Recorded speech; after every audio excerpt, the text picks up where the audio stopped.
नमस्कार दोस्तों, आज मैं पढ़ाऊँगी पर्यावरण के बारे में। अब पर्यावरण होता क्या है, ठीक है। पर्यावरण मतलब परि प्लस आवरण। परि का मतलब होता है चारों तरफ और आवरण होता है घेरा, मतलब कि जो हमारे चारों तरफ घेरे हुए हैं वही आपका क्या होता है, पर्यावरण होता है। तो मैं लिखवा भी दी हूँ, जो हमारे चारों तरफ घेरे हुए हैं वो पर्यावरण है। इसका परिभाषा क्या होता है, मनुष्य के चारों ओर वह क्षेत्र, मनुष्य के चारों ओर वह क्षेत्र जो उसे घेरे हुए हैं उसे पर्यावरण कहते हैं। अब पर्यावरण के घटक बता रही हूँ। पर्यावरण के घटक दो घटक है, प्राकृतिक घटक एंड मानवकृत घटक।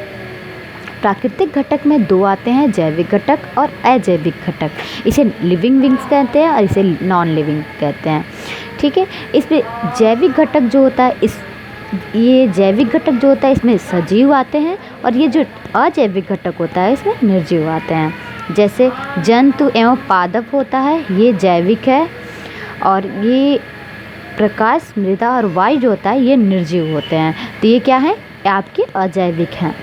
मानव निर्मित घटक के उदाहरण बता रहे हैं। मानव निर्मित मतलब मानव के द्वारा जो बनाए जाते हैं, और प्राकृतिक घटक मतलब प्रकृति के द्वारा जो प्राप्त होते हैं, और मानव के द्वारा प्राप्त होते हैं। मानव भवन, सड़क, पुल, पार्क और उद्योग होते हैं।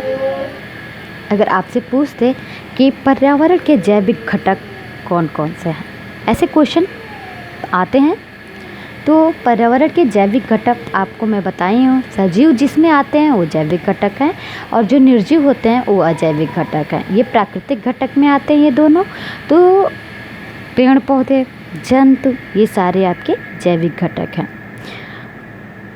अगर आ गया कौन सा जैविक कारण नहीं है, पेड़ पौधे, सूक्ष्म जीव, जंतु और प्रस्तर, तो इसमें से हो जाएगा प्रस्तर आपका जैविक कारण नहीं है। नहीं तो पेड़ पौधे भी है, सूक्ष्म जीव भी है, जंतु है, प्रस्तर भी है, पर्यावरण के अंतर्गत आते हैं। अगर क्वेश्चन आ गया तो आप लिख सकते हैं पर्यावरण के अंतर्गत कौन प्राकृतिक घटक आते हैं और मानवकृत घटक आते हैं। जंतु, पादप, प्रकाश, मृदा, ये सब सारे, भवन, पुल सारे आ जाएंगे तो पर्यावरण के घटक में आते हैं। देखिए पर्यावरण के क्षेत्र कौन कौन से हैं। पर्यावरण के क्षेत्र को चार भागों में बांटा गया है। चार वर्ग हैं इसके, स्थल मंडल, जल मंडल, वायुमंडल और अजैव मंडल। स्थल मंडल वो होता है जैसे हमारी पृथ्वी पर महासागर हैं, स्थल मंडल 7 महाद्वीप हैं, क्या है, स्थल मंडल है। 71% अपने में स्थल मंडल पे जल भी है। जहाँ वायु, जल तथा स्थल हो वही जीव संभव होता है। कहाँ स्थल होता है, स्थल मंडल पे होता है। वायु, जल और स्थल हो वहीं जीव संभव होता है।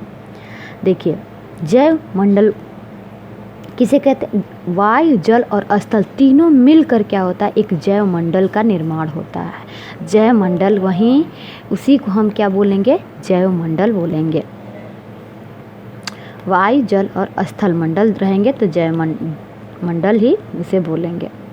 अब आपका हुआ स्थल मंडल के डिटेल में बारे में बता रही हूँ। स्थल मंडल जो होता है पृथ्वी के लगभग 1/3 भाग स्थल मंडल में है। पृथ्वी का जो लगभग भाग जो होता है 1/3 भाग है स्थल मंडल है। 29% स्थल मंडल है पृथ्वी का। कितने परसेंट है, क्वेश्चन आ गया। अगर 29% भाग जो है स्थल मंडल है पृथ्वी का। यह पृथ्वी की ऊपरी परत, क्रस्ट, जिसे भूपर्पटी भी कहते हैं, सबसे ऊपरी परत जो होती है पृथ्वी की वो स्थल मंडल होती है। इसका निर्माण बता रही हूँ। निर्माण सैलो खनिजों से मिलकर बना हुआ था। ये जो होते हैं स्थल मंडल सैलो खनिजों से मिलकर बना हुआ है। सैलो के अपरदन से मृदा शैल का निर्माण हुआ है। मतलब कि सैलो के अपरदन मतलब टूटा फूटा, अपरदन मतलब टूटा फूटा। सैलो के टूटने फूटने से मृदा का, मिट्टी का निर्माण होता है। तो स्थल मंडल के बारे में आपको मैं बता दी हूँ।